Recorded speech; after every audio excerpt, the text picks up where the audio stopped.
நான் நினச்சேன் அப்போவே இதுதான் நடக்கும், இப்படி தான் அவர் செய்வார் நான் நினச்சேன். அதைத்தான் பண்ணியிருக்கிறாப்புல. நம்ம பெருசாக எதிர்பார்க்குறோம் அதை பண்ணுவார் இதை பண்ணுவாருன்னு, சிம்பிளாக காப்பி அடித்து முடிச்சு விட்டாப்புல. ஒன்றும் இல்லை, இன்றைக்கி என்னடா இத்தனை ப்ரோமோ போட்டுக்கிட்டு இருக்கீங்க வரிசையாக? அப்போ இன்றைக்கி நிறையா ப்ரோமோ வரும் போல இருக்குது. ஏன்னா 1 மணி நேரத்துக்கு ஒரு ப்ரோமோ போட்டால் பரவாயில்ல, 50 நிமிஷத்தில் ஒரு ப்ரோமோ போடுறாங்க, 45 நிமிஷத்துக்கு ஒரு ப்ரோமோ போடுறாங்க. திடீர்னு பார்த்தா ஒரு 3 மணி நேரத்தில் 3 மணி நேரம் கூட இருக்காதுங்க. மொதல் ப்ரோமோ 2 மணிக்கு போட்டானா இப்போ வந்து கரெக்டாக மணி வந்து 4:30, இதுக்குள்ளே இந்த 4:30க்குள்ளேயே 3 ப்ரோமோ போட்டாங்க. ஸோ அவ்வளோ வேகமாக இருக்குது சேனல், அந்த அளவுக்கு கண்டென்ட் இருக்குது போல இருக்குது. பார்ப்போம் என்ன தான் நடக்குதுன்னு சொல்லிட்டு. நான் போன வீடியோவில் சொல்லியிருந்தேன், கமல் சார் வந்து சீசன் 2ல் மும்தாஜ் அவர்களோட மைக்கை கலட்டிட்டு வெளியில் அனுப்பி விட்டாப்புல. வெளில போய் உட்காருங்கன்னு சொல்லிட்டாப்புல. அன்றைக்கி ஃபுல்லாக எபிசோடில் அவங்க வரவே இல்லை. இங்கே ஒரு வித்தியாசமாக அதே கொஞ்சமாக மாற்றி என்ன பண்ணுறாருன்னா, மைக்கை கலட்டிட்டு அங்கேயே உட்கார வச்சு பேசுங்கன்றாப்புல. தான் நீங்கள் கொடுக்குற உச்சக்கட்ட தண்டனையா மிஸ்டர் விஜய் சேதுபதி சார்? உங்களை மழை போல நம்பி இருக்கிறாங்க மக்கள்.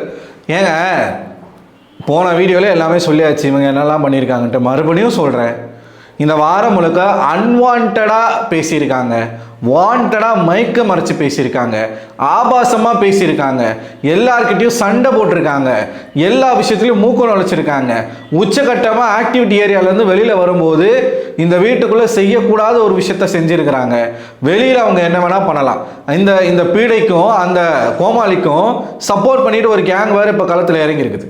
அது அவங்களுடைய ஃப்ரீடம், அவங்களுடைய தனிப்பட்ட விருப்பமாக அவங்க என்ன வேணால் பண்ணலாம். அவங்க வந்து அடல்ட்டாண்டே என்ன வேணால் பண்ணலான்றதுக்கு அவங்க ரூம் கிடையாது. இது பிக் பாஸ் அப்படிங்கிற ஒரு நிகழ்ச்சி, ஒரு பொதுவான நிகழ்ச்சி, எல்லா மக்களும் பார்க்குற நிகழ்ச்சி. எதுக்காக நீங்கள் பார்க்குறீங்க? பார்க்க பிடிக்கலன்னா போயிருங்க அப்படின்லாம் லூசுத்தனமாக பேசிக்கிட்டு இருக்கானுங்க. யோ, இப்போ இது வந்து பார்க்கணுமா பார்க்கக்கூடாதான்றது மேட்ரு கிடையாது. அவன் பண்ணுறது தப்பா சரியான்றதா மேட்ரு. உனக்கு சரியாக இருக்குன்னா சரியாக இருண்டு போட்டேன், எங்களுக்கு தப்பாக இருக்குது. எந்த அளவுக்கு தப்பாக இருக்குது அப்படின்னா, இவங்க 2 பேரையும் தயவு செய்து ரெட் கார்டு கொடுத்து வெளியில் அனுப்புங்கன்ற அளவுக்கு மக்கள் பேசிகிட்டு இருக்காங்க. அந்த உணர்வுகளுக்கு யார் மதிப்பு கொடுக்கணும்? ஒன்று ஹோஸ்ட் கொடுக்கணும், இல்லைனா சேனல் கொடுக்கணும். 2 பேருமே கொடுக்க மாட்டோம், நாங்கள் இப்படி வந்து பார்ஷியலாக தான் நடந்துப்போம் அப்படின்னா நீங்கள் என்ன பண்ணணும்? கடுமையான வார்னிங் இருக்கணும். ரோஸ்ட்ன்றதை தாண்டி கடுமையான வார்னிங் இருக்கணும். இந்த ப்ரோமோவில் அவர் என்ன பண்ணியிருக்காரு? ப்ரோமோ பார்த்து நம்ம டிசைட் பண்ணக்கூடாது. ஆனால் ஃபர்ஸ்ட் ப்ரோமோக்கும் செகண்ட் ப்ரோமோக்கும் எங்கேயாச்சும் கொஞ்சமாச்சும் வந்து நியாயம் இருக்கா? மொதல் ப்ரோமோவில் அவர் என்ன சொன்னார்? இந்த வீட்டுக்குள்ளே வாண்டடாக மைக்கை மறைச்சு பேசுகிறாங்க, அவங்களுக்கு எதுக்கு மைக்கு அப்படின்னாப்புல. அப்பயே தெரிஞ்சு போச்சு ஒரு மைக்கை கழட்டிட்டு தான் உட்கார வைக்க போகிறாருன்ட்டு. 2வது ப்ரோமோவில் வந்து அதே தான் சொல்கிறாப்புல. உங்களுக்கு தான் மைக்கு போட விருப்பமே இல்லையே, மைக்கு போட்டு பேசுறதுக்கு உங்களுக்கு விருப்பமே இல்லையே, 2 பேரும் மைக்கை கழட்டி வச்சுருங்க, இப்போ பேசுங்க பார்வதி அப்படின்றாங்க. பார்வதி உடனே வந்து கத்தி பேசுகிறாங்க. இவர் வந்து கேட்கல எனக்கு அப்படின்னோடனே மறுபடியும் அவங்க கத்தி பேசுகிறாங்க. பார்வதி பேசிக்கிட்டே இருக்கும்போது இவர் வந்து கிளம்பி போயிட்டே இருக்கார். இப்போ நான் என்ன கேட்குறேன், இதனாலலாம் அவங்க அசிங்கப்படுவாங்க நீங்கள் நினைக்கிறீங்களா? ரியலி வந்து நீங்கள் நம்புறீங்களா இதனால் அவங்க அசிக்கப்படுவாங்க, அவமானப்படுவாங்க, இந்த தப்பை திருத்திப்பாங்க, மாற்றிப்பாங்க, அது அவங்களுக்கு ரொம்ப குற்ற உணர்ச்சியை ஏற்படுத்தும்? ஏங்க, அவங்க பண்ண தப்புக்காக வீட்டில் இருக்கிற அத்தனை பேருடைய உணவையும் பறித்த போதே அவங்களுக்கு எந்த விதமான குற்ற உணர்ச்சியும் கிடையாது. மாறா பார்வதிக்கும் கமருதனுக்கும் சாவுங்கடா அப்படின்ற ஒரு எண்ணம் தான் இருக்குது. நேற்று எஃப்ஜேவை பி மவனே அப்படின்னு ஓப்பனாகவே திட்டுறாங்க பார்வதி. அதை மியூட் பண்ணல கிளியராக கேட்குது. எதுக்காக பிக் பாஸ் வந்து அதெல்லாம் காட்டுறாப்புல? இவங்க 2 பேரும் எக்ஸ்போஸ் பண்ணணும்னு சொல்லி. மக்கள் திருந்த போகிறது கிடையாது. மக்கள் இன்னும் இந்த பீடைக்கு வந்து சப்போர்ட் பண்ண தான் போகிறாங்க. இன்னும் அதிகமான சப்போர்ட் வந்து வருவதற்கான வாய்ப்புகள் இருக்குது. நம்ம என்ன கேட்குறோம், ஒரு ஹோஸ்ட்டாக நீங்கள் மக்களுடைய உணர்வுகளுக்கு மதிப்பு கொடுத்து அவங்கள வந்து நீங்கள் நல்லா கேட்பீங்கன்னு பார்த்தா மைக்கை கலட்டிட்டு உட்கார வச்சுட்டு நீங்கள் அதுவும் வெளியில் கூட அனுப்பலை, வெளியிலையாச்சும் அனுப்பியிருக்கலாம். 2 பேர் அது கேட்குற 2 பேருக்கு கம்ஃபர்டபுளாக ஸ்பேஸ் இல்லைல்ல அப்படின்றாப்புல. என்ன பண்ண போகிறீங்க? ஸ்பேஸ் இல்லைன்ட்டு என்ன பண்ண போகிறீங்க? 1-2 வாட்டி கிடையாது, தொடர்ச்சியாக பண்ணுறாங்க. ஒரு குறும்படம் ஒன்று போடலாம் இதுக்கு. அந்த அட்லீஸ்ட் அந்த ஆக்டிவிட்டி ஏரியாவிலேருந்து வந்ததுக்கான ஒரு குறும்படம் போடலாம். இவர் சேதுபதி கேட்குறாரு, நீங்கள் வந்து தெரியாமல் தான் மறைச்சிட்டிங்களா அப்படின்னு சொல்லி கேட்குறாரு. இதெல்லாம் நடக்குதாமா லைவில், நமக்கு தெரில, நீங்கள் தெரியாமல் தான் மைக்கை மறைச்சிங்களா அப்படின்னு கேட்குறாங்க. இவங்க ஆமான்றாங்க. வேணும்னா ஒரு குறும்படம் போடலாமா அப்படின்னு சொல்லிட்டு இவர் கேட்குறாராமா. அதுக்கு உடனே பார்வதி வந்து சைலண்ட்டாக இருக்காங்களாமா. நம்ம ஒரு எதிர்பார்ப்போட ஷோ பார்ப்போம். அந்த எதிர்பார்ப்பு துளியும் இல்லை அப்படின்னா அந்த ஷோவை பார்க்குறதுல என்ன யூஸ் இருக்குது? எந்த சீசன்லையுமே இப்படி நடந்ததில்லை. இந்த சீசனில் மட்டும்தான் இந்த மாதிரியான ஆட்கள் வந்து நார்மலைஸ் பண்ணப்பட்டிருக்காங்க. சேதுபதி அவர்களுக்கு சோஷியல் ரெஸ்பான்சிபிலிட்டி இருக்குன்னு நான் நம்புகிறேன். ஒரு பொண்ணு ஓப்பனாக சொல்லுது, என்னால் என்னோடய உணர்ச்சிகளை கட்டுப்படுத்த முடியல, என்னால் என்னுடைய ரொமான்டிசைஸை என்னால் காட்டாமல் இருக்க முடியல, என்னால் என் வார்த்தைகளை கண்ட்ரோல் பண்ண முடியலன்னு சொல்லுது. அந்த பொண்ணை வெளியில் அனுப்பிவிட வேண்டியதானே? இதுவே கமல் சாரா இருந்திருந்தா எனக்கு தெரிஞ்சு நிச்சயமாக கமருதீன் பண்ணுற பிஹேவியருக்கு கண்டிப்பாக ரெட் கார்டே கொடுப்பாருங்க.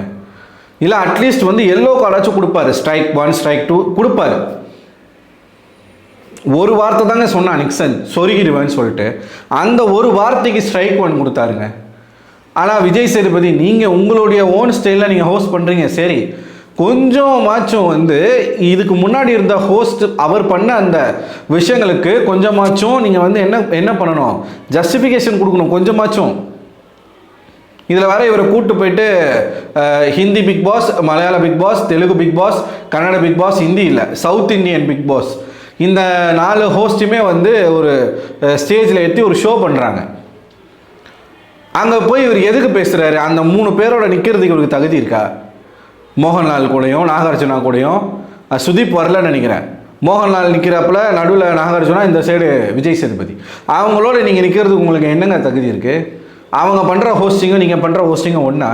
இதுவே தெலுங்குலேயோ இல்லை மலையாளத்துலேயோ ஒன்று நடந்திருந்தா 2 பேர் என்ன பண்ணியிருப்பாங்க தெரியுமா? கன்னடத்தில் நடந்திருந்தால் அந்த ஆளே அவுட்டு, அவ்வளோதான். சுதீப் உள்ளே போய் அவரே அடிச்சுட்டு வந்துடுவாப்பில்.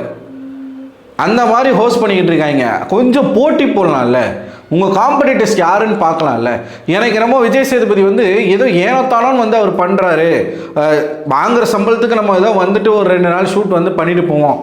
2 நாள் கூட கிடையாது, ஒரு நாள் தான். சனிக்கிழமையே 2 நாட்களுக்கான எபிசோட் வந்து ஷூட் பண்ணிடுவாங்க. ரொம்ப லத்தாஜிக்காக வந்து இவருடைய இந்த ஹோஸ்டிங் அப்படிங்கிற அந்த ஒரு பெரிய விஷயத்த அவர் யூஸ் பண்ணுறாருன்னு எனக்கு தோணுது. தெரியாமல் பண்ணுற தவறுகளை நம்ம மன்னிக்கலாம், தெரிஞ்சே பண்ணுற தப்பை நம்ம மன்னிக்கக்கூடாது.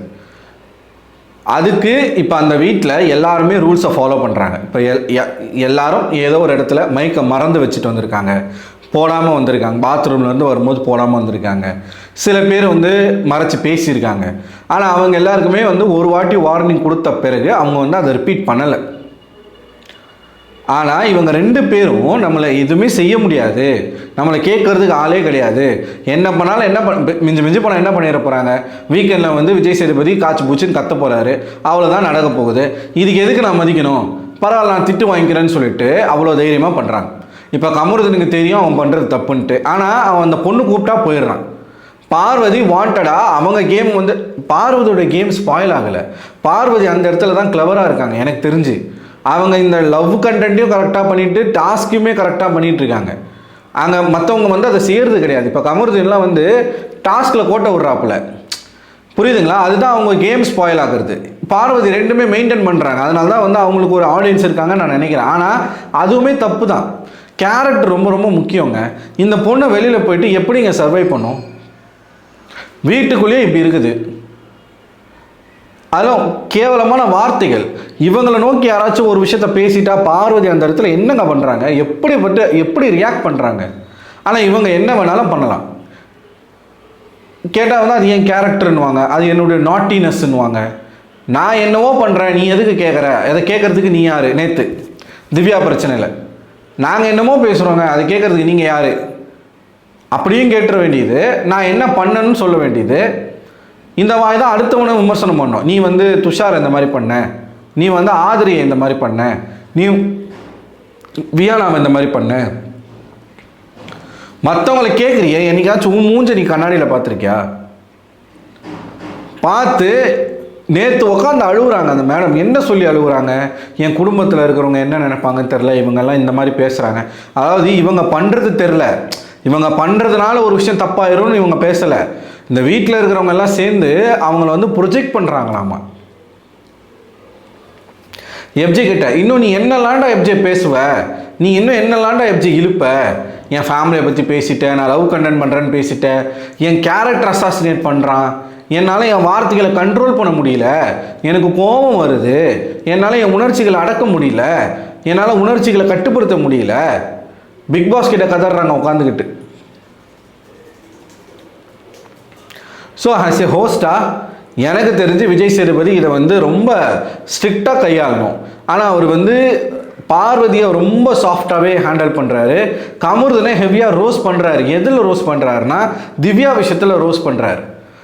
இந்த மேட்ருக்கு வாங்க, இதுதான் ரொம்ப ரொம்ப சென்சிட்டிவான விஷயம்.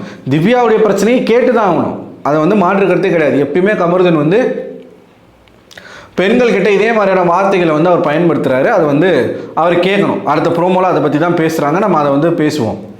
ஆனால் இந்த மைக்கு மேட்டரை பொறுத்த வரைக்கும் நீங்கள் வெறும் ரோஸ்டிங்கோடு விட்டது வந்து எனக்கே பிடிக்கலைங்க. எனக்கு சுத்தமாக பிடிக்கல. அடுத்த வாரம் மறுபடியும் அவங்க அதை தான் பண்ணுவாங்க. ஏன்னா பல முறை பண்ணிட்டாங்கங்க. சொல்லி இந்த கமருதனை நீங்கள் நல்லா நோட் பண்ணி பாருங்கள். தொடர்ச்சியாக பிக் பாஸ் பார்க்குறவங்களுக்கு புரியும். அரோராவை அவ்வளோ பேசுகிறாள் பார்வதி, இவன் வந்து அவ்வளோ கிரிட்டிசைஸ் பண்ணுறாள் அரோராவை. அரோரா கூட இருக்கும்போது கமருதன் எப்படி இருந்தான்னு யோசிச்சு பாருங்களேன். இவ்வளவு டாக்ஸிக்காக அவன் இல்லை. நல்லா கேம் விளையாண்டான், நல்லா ஷைன் பண்ணான். அவன் பேர் எடுத்ததே அரோரா கூட இருக்கும்போது தான். என்னைக்கு மறுபடியும் அரோரா விட்டு இந்த பீடை கூட வந்தானோ அன்னிலேருந்து இவனும் பீயாவே மாறிட்டான்.